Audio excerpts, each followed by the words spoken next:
दुनिया भर में जियो एक्सप्रेस न्यूज के नाजरीन को अपने न्यूज कास्टर मुजीन हुसैन बिलाल की तरफ से अस्सलाम वालेकुम।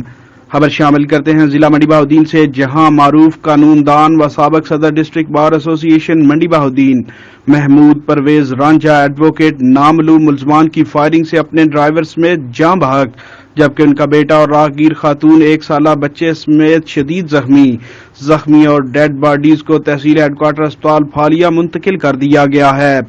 साबक सदर डिस्ट्रिक्ट बार एसोसिएशन मंडी बहाउद्दीन महमूद परवेज रांझा अपने बेटे दानियाल रांझा और ड्राइवर के हमरा मंडी बहाउद्दीन से अपने गांव लाखा कद्दर जा रहे थे कि थाना कादराबाद के इलाके हम्बड़ के करीब घात लगाए नामालूम मुलजमान ने गाड़ी पर अंधाधुंध फायरिंग कर दी, जिसके नतीजे में महमूद परवेज रांझा एडवोकेट अपने बेटे दानियाल परवेज रांझा और ड्राइवर समेत शदीद जख्मी हो गए।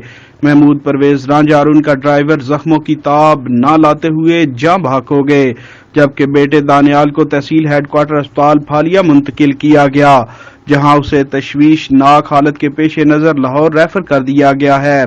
फायरिंग की जद में आकर एक राहगीर खातून और उसका 1 साला बच्चा भी जख्मी हो गया है। मुलजमान मौका से फरार होने में कामयाब हो गए। इस अफसोसनाक वाक़े की इतला मिलते ही DPO मंडी बहाउद्दीन अनवर सईद किंगरा भारी नफरी के हमरा जाए वकूआ पर पहुंच गए।